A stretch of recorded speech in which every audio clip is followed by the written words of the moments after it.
Assalamualaikum Bu Yun. Waalaikumsalam. Gimana kabar ini? Alhamdulillah baik. Sibuk apa aktivitas di sekolah minggu-minggu ini? Kita itu sibuk bimbing anak-anak penelitian juga, Pak Irfan, makanya Oh, terlalu banyak schedule. punya schedule. Untuk ini kayak untuk kebutuhan sekolah atau lomba atau apa ini? Lomba sih. Oh lomba, oh, mantap sekali. Emang kalau gurunya kreatif kayak Bu Yun nih, wah luar biasa didikan-didikannya nih. Bukan sih, termasuk dukungan siswa sih sebenarnya. Mereka Oh, semangat kalau ikut lomba-lomba gitu. iya. Saya malah karena kayaknya kayak tadi saya bilang sama Bu Eka itu MGP kita kan pertemuannya, nggak terlalu rutin ya Bu Yun ya, kayak kayak Mhm. kayak sebulan kalaupun ada dan seterusnya. Sekali-kali kita nge-Zoom bareng semua personil MGP kayaknya seru juga sih untuk kita bahas-bahas apa gitu kan, sekedar kita sharing-sharing terkait pembelajaran. Makanya, Mhm. kalau dari saya sendiri sih saya ya riset kecil-kecil lah nih Bu Yun, mungkin bisa dibantu juga kita sharing terkait masalah masing-masing. Kalau BK tadi sampein karena memang masalahnya hampir-hampir mirip lah dengan yang di kita juga. Misalkan di sini Bu Yun saya mau tanya yang berkaitan dengan, apa ya, kalau kurikulum merdeka itu kan di di SMA Seteluk itu ada tes diagnostiknya nggak dulu Bu Yun yang kelas satunya itu? Untuk mengetahui, Heeh. kemampuan awal itu, pernah ada tesnya nggak? Kami pernah melakukan, tapi tidak semua. Gini ya, pas awal masuk, kayak PPDB gitu, Mhm, jadi ada beberapa guru yang sudah paham gitu kan dengan tes mhm, diagnostik.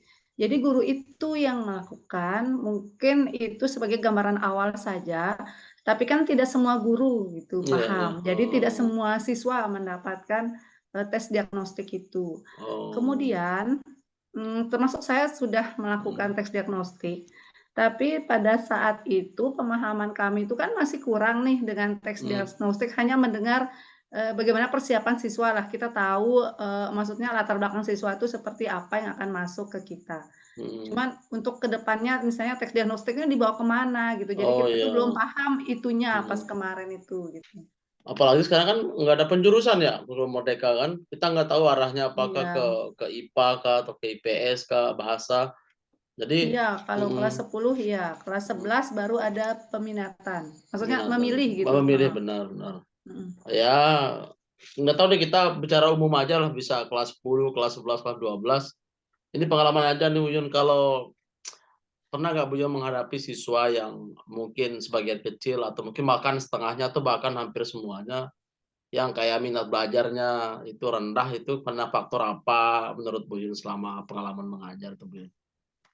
Mmm, kalau saya amati ya, Mhm, kalau kita sering lihat nih kelas 12, kan biasanya kelas 12 itu kayak dia itu merasa udah free dengan tuntutan karena udah tetap lulus gitu kan.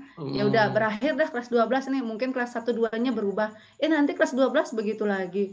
Ya udah berakhir, mudahan tahun depan kita dapat, murid yang semangat belajarnya bagus, tetap juga. Jadi mhm, kalau saya lihat, dari tahun ke tahun itu dia menurun sih minat belajarnya Pak Irfan. menurutnya, heeh, mhm. Apalagi semenjak Covid kali ya, semenjak Covid itu berubah banget siswa saya itu. Kayak kayak kayak kalau ke bahasa kita kerennya itu lost learning-nya gitu ya? Iya, kayak gitu dah. Mhm, Dan apa ya, kalau saya amati karena di sini kan udah guru itu banyak maksudnya mhm. nggak boleh begini, nggak boleh begitu, nggak boleh begini, Iya, nggak boleh begitu ya. ramah Jadi anak misalnya. jadi kita itu mencari solusi itu kadang serba salah gitu. Jadi Oh, anak itu kayak merasa ya sudah gitu loh, tetap tetap aja naik kelas, tetap aja yang penting datang duduk gitu kan, minat belajar mhm, kurang atau apapun yang penting mereka tuh masuk aja gitu. Jadi mereka tuh mhm. cuman menganggap sudah aman lah gitu. Oh gitu. Berarti ada pengaruh nggak sama ini Bu, yang ketika ngajar, karena mereka minatnya rendah, terus sering ini nggak, sering salah konsep nggak? Kayak miskonsepsi mereka saat kita ngajar tiba-tiba kita ajar tentang di materi perhitungan susah karena emang dasarnya nggak kuat atau apa, pernah nggak kayak gitu Bu Yun? Banget. Banget, benar ya. Kalau kimia kan tetap ada hitungan ya, secara Mhm, teori tetap ada hitungan. Nah, di saat mereka hitungan dasar, kadang saya itu, Pak Irfan, mencakarnya itu loh, saya kasih contoh cara mencakar itu. Iya, persis. Biasanya Iya, benar heeh, itu. Mhm. jadi misalnya kayak, 10 bagi 100 bisa jadi dia jawab 10. Karena Mmm. dia itu hitungan dasarnya masih kurang. Jadi cara saya membagi, cara saya mengali, membolak-balik rumus itu saya tulis di papan gitu. Kayak Art mol sama dengan massa per MR, nanti kalau dicari massa mereka bingung. Jadi saya mmm. otak-atik rumus itu gitu. Kayak kita kayak kita menyampaikan semua solusinya kayak gitu ya, Bu, Yun, ya? Iya, jadi saya itu kalau Mmm. ndak saya kasih, mereka ndak tahu. Kayak Artinya berarti mereka kurang ini ya, kurang rasa ingin tahu, memecahkan iya, heeh. memecahkan rumus itu memang rendah juga masuk kategori itu, Bu, Yun, ya? Iya, pokok mereka itu kayak seperti kepingin disuapin aja gitu. Suapin. Jadi mereka itu serba padahal buku itu kan sudah ada pegangan kan, Heeh, benar, masing-masing udah ada heeh. pegangan. Selain buku kita kan masih pakai ada yang sebelum kurikulum mereka kan ada yang lama materi yang sama maksud saya kan, Iya, kita benar. bagikan tuh satu-satu. Buku kurikulum mereka juga ada, jadi mereka tuh malas aja mencari gitu, padahal dari situ-situ aja sumbernya kita ambil.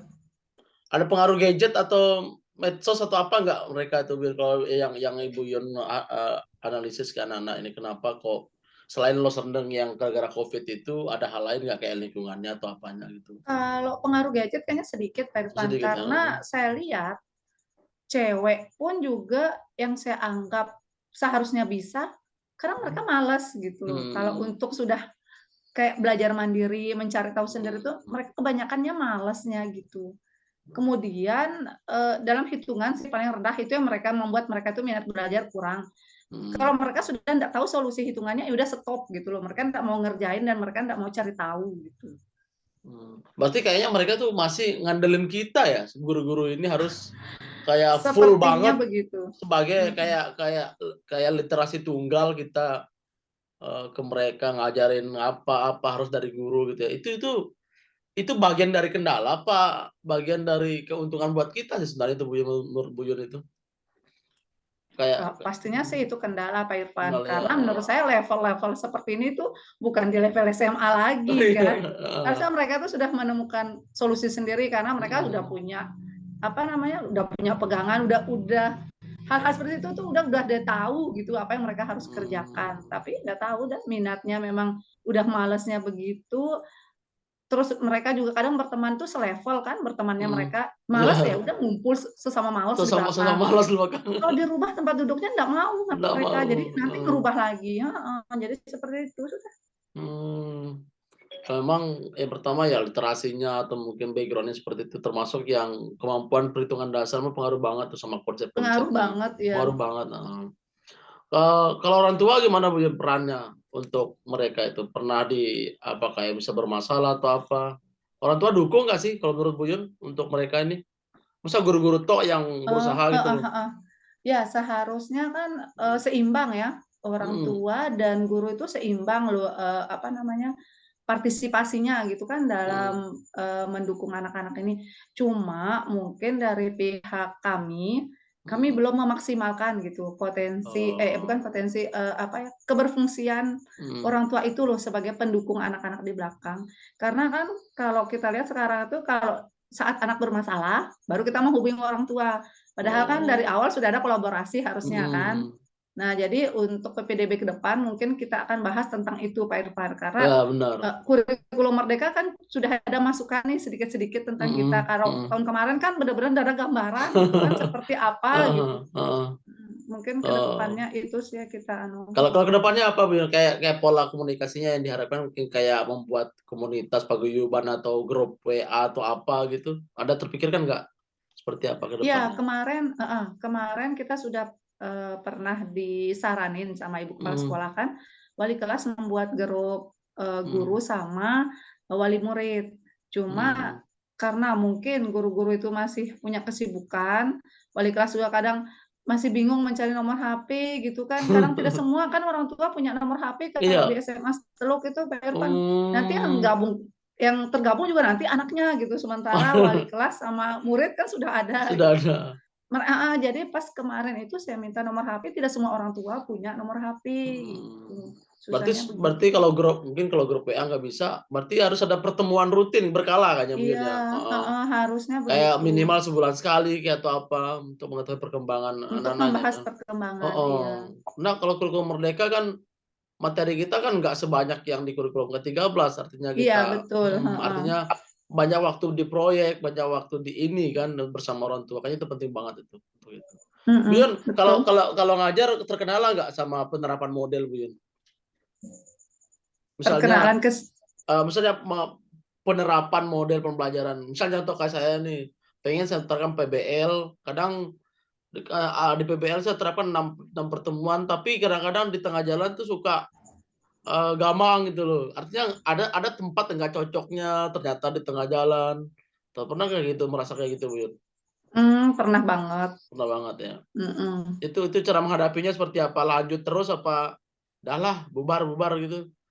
Ganti Kalau saya ganti sih biasanya gini ya, mhm, setiap saya menerapkan beberapa model pembelajaran itu kan saya buat lembar kerja ya. heeh Nah, heeh, di lembar kerja itu kan udah saya taruh nih kayak RPP gitu, pertemuan mhm, pertama itu apa yang kita iya, bahas, pertemuan kedua apa yang kita bahas. Biasanya itu di saat pencarian data mandiri, mhm. biasanya lost mereka itu karena Oh, males gitu kan. Nah, kalau saya sih mau target saya misalnya targetnya 4 pertemuan, mau jadi 6 pertemuan nggak apa-apa, yang penting mhm. tuntas gitu, Betul, oh sesuai iya. alur itu, Iya, gitu kalau benar saya. benar benar. Jadi untuk, ke berikutnya mungkin ada itulah yang saya revisi nanti di situnya. Ya artinya, ya hadapin dulu sampai tuntas lah menurut Buyun ya, Iya, untuk heeh, mau baru bisa direvisi gitu kan. direvisi, benar. Tapi memang, kalau kita kan terkendalanya di situ ya, kadang kita menerapkan model anak-anak kayak sama aja melihat cara kita ngajar atau apa, seperti itu. Kayak kayak tetap mengharapkan kita yang ngasih informasi tunggal gitu, Buyun. Mhm. Kadang kita suruh nyari di perpustakaan, nggak tahu mau nyari apa di perpustakaan. Karena makanya kita arahkannya misal kayak lewat apa ya, lewat, media-media daring atau apa, terkadang terkendala nggak, anak-anak kita suruh minta, misalnya cari informasi di internet, nggak terlalu susah kan kalau di siswa-siswa di Stroke ya? Susahnya itu mereka nggak punya data katanya, itu Oh, udah punya susahnya. data, itu susahnya, udah punya data. Itu udah Misalnya kendalanya. melakukan observasi ke mana gitu, nggak pernah seperti itu anunya, proyeknya Buyun? Saya jarang keluar sekolah, Mmm, karena kami mhm. itu terkait izin sih, Pak Irfan. Oh, izin Saya ya, itu senang sebenarnya misalnya ngajak anak-anak tuh ke mana, pasti mhm. itu pengaruhnya izin sama dana, Oh, benar itu benar. beratnya di situ.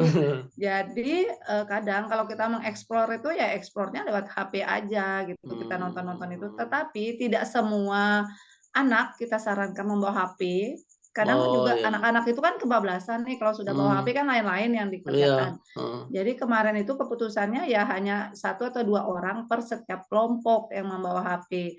Nah, kalau dari pencarian informasi sih mereka kan sudah, biasa gitu kan cari-cari Mhm, informasi di Google, mhm. udah biasa lah itu udah. Cuman di sini itu biasanya alasannya, "Ibu, eee, saya punya HP tapi nggak punya data." Jadi solusinya kadang saya bawa Orbit Oh, ke sendiri sini gitu, nambah orbit. aktifkan WiFi. Iya, itu aja solusinya. Oh, ya berarti, makanya kembali ke orang tua tadi kan, kayak faktor pendukung dari mereka menyiapkan fasilitas untuk anak-anaknya belajar, kayak paket data lah misalnya untuk mereka.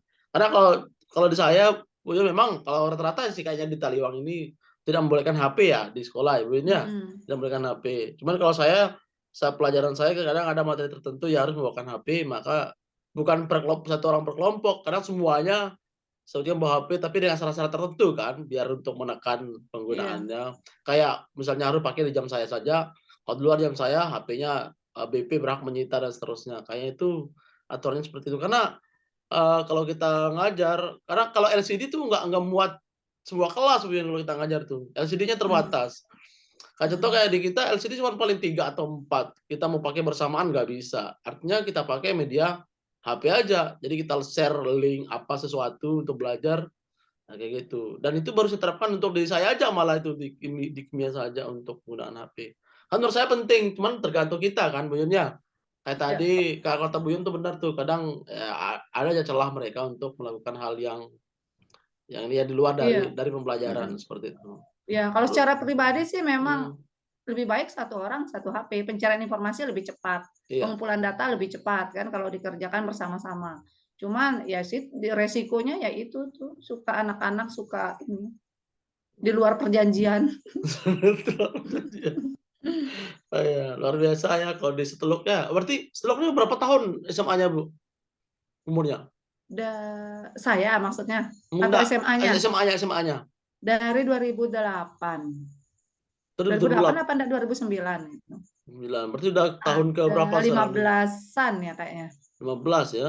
15, ya 13 ya 14 15 lah sekitar itu. Oh, berarti udah cukup lama. Bu Yun kan dari tahun 2009 kan di situ ya? 2014 Oh, saya di sini. 2014 ya situ ya? Mm-mm. Ya. Dan memang, umur sekolah itu pengalamannya segala macamnya luar biasa juga sih. Kepalanya ibu apa bapak sih? Ibu ya? Bapak. Oh, bapak. Ibu sekarang ibu Oh, ibu. ibu kayaknya kan ibu Udah kan? berganti ya. Saya lihat di ini loh, sempat saya lihat di profil kayaknya, pernah ikut lomba profil sekolah kan dia? Iya iya. Profil Mm. sekolahnya. Ke depannya kira-kira gambarannya untuk SMA Seteluk ini untuk, apa ya, keunggulannya misalnya kalau mau share ke masyarakat tuh, keunggulannya apa untuk SMA Seteluk nih? Apa ya kalau keunggulannya untuk kedepannya apa yang sudah berjalan nih? Oh, bisa jadi sudah berjalan dan akan mengarah ke depan visinya untuk kedepannya apa? Mungkin terkait dengan teknologinya kah atau, saintiknya kah Kalau atau kalau apanya? oh iya. Kalau pribadi nih ya, kalau Mhm, pribadi, ini masih ide sih, ide pribadi. mhm. Karena di sekolah itu kan pertama kita kan berdampak banjir ya di sekolah itu, makanya sekarang itu sekolah kami itu Oh, gersang banget. mhm. Nah, ke depannya itu mungkin saya akan melakukan apa namanya, kayak sejenis penghijauan bersama siswa, kita Oh, iya. berkolaborasi. Mhm. Sama yang kedua itu saya kepingin membuat tempat sampah yang pembuangan akhirnya itu sesuai jenisnya gitu. Oh, Jadi ya, kan organik, non-organik gitu ya? jadi Oh, di tempat pembuangan akhir itu harus ada apa namanya ya, tempat pembuangan sampah khusus. Maksudnya mhm, sesuai jenis. Jadi setelah itu kami sebagai guru mau dilakukan proyek P5 atau ekstrakurikuler, maka mhm. manfaatkanlah sampah yang sudah terbagi itu tinggal kita olah gitu. Misalnya sampah Oh, plastik ya diolah aja sesama idealnya. jenisnya. Nanti sampah organik ya diolah aja sejenisnya seperti itu. Mungkin Oke. itu yang akan masih Mhm, masih ide sih kemarin kita sudah mhm. bahas bersama siswa gitu. Saya kepingin seperti itu. Karena sekolah Oh. kami itu belum ada pembuangan sampah apa yang terbagi-terbagi seperti itu. Yang ada tuh hanya di depan kelas, tapi pembuangan ujung-ujungnya itu tidak ada. Tidak ada. Jadi Berarti anak-anak itu kan, hah? berarti sampahnya itu dibuang begitu saja atau diambil oleh, eee, Dibuang begitu saja. begitu saja, dibakar Iya, gitu ya? jadi Mhm. makanya guru saya Mhm. itu meronta di situ tuh Pak Irfan. Iya, iya. Dibakar kan polusi Polusi juga juga, itu. Nah, benar. itu benar-benar rencana saya itu benar-benar harus dipilah sampai ujung dipilah Wah, gitu. saya sangat setuju itu. Karena Mm-mm. di sekolah masing-masing sekolah pasti punya kantin ya biasanya kan? Iya, Punya kantin ada. sampah kantin itu Benar, everyday sampah luar biasa, kantin. plastik, Plastik apa, paling banyak. apalagi ada Heeh. tusuk-tusuk, kayak semacam tusuk sate, tusuk apa, pentol. Itu kan sampah yang selain merusak, mencederai juga. Dan benar, saya sepakat dengan Bu Yun dan rata-rata kayaknya di sekolah seperti itu, Bu Yun. Kalau di Iya, kota-kota ini, mending lah, ada yang tukang ngambil ada yang sampah ngambil gitu, ya. ada yang ngambil Heeh. ya, Mm-mm. ada yang ngambil. Kalau kalau di beberapa tempat kan kadang dibuang begitu saja, dibakar, numpuk, Iya, dibakar, benar numpuk. dah.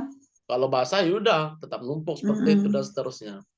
Mm-mm. Oke, makasih Bu Yun ya, kayaknya luar biasa pengalaman Bu Yun nih, makanya sharing-sharing seperti ini kita butuhkan kayaknya di grup-grup itu, ndak melulu soal apa ya, kalau saya mengatakan sih kalau strategi kayak perangkat segala macam, itu Pusing mah ya. bukan pusing, itu apa ya, teknik yang bisa kita sesekali bisa kita kopas atau praktekkan atau apa, tapi sharing terhadap terhadap kondisi kita. Kadang kita kan guru kan, eee, secara tidak sadar menyalahkan siswanya, tapi Mm. kayaknya kita kurang merefleksi diri, cara kita mengajar sudah benar apa enggak gitu loh. Apakah kita Mm. menyampaikannya dengan tepat sasaran atau jangan-jangan nih, jangan cara kita mengajar itu mungkin di mata mereka terlihat senang, tapi ternyata, eee, di otak kita tuh nggak nyampe di otak mereka. Nah, pernah nggak merasa seperti itu, Buyun? Misalnya kayak merefleksi diri, kayak Mhm, apa? mhm, Mungkin kalau bagi Buyun sendiri, oh saya udah pas. Tapi guru-guru lain kan mhm, nanti seolah-olah kayak terlihat kita aja yang paling bisa, tapi guru-guru lain tuh enggak. mhm, Maksudnya sharing ini kan kita butuhkan, Buyun. Kayak saya di sekolah, kadang ada guru yang saklek, pokoknya saya kayak mhm, gini ngajarnya. Mereka setor hafalan, udah selesai, misalnya gitu. Susah. mhm. Jadi kalau sharing, terus kita saling menerima itu luar biasa. Terakhir, Buyun, ada saran nggak untuk saya ataupun guru-guru lainnya terkait atau diri sendiri terkait pengembangan diri sebagai guru yang selama ini sudah berpuluh-puluh 15 belasan tahun menjadi guru. Iya. Apakah butuh lagi nggak ini peningkatan diri seperti apa? Mungkin ada saran dari Buyun. Wah, selalu. Kalau guru itu kan Halo, pembelajar sepanjang hayat, Pak Irfan. benar. Nah, itu saya tunggu tuh kata-kata quotes-nya itu. Kita harus menyesuaikan zaman ya. Iya, Zaman anak-anak gadget ya udah kita manfaatin gimana caranya proses pembelajaran tuh pakai pakai itu biar lebih wah, positif aja gitu.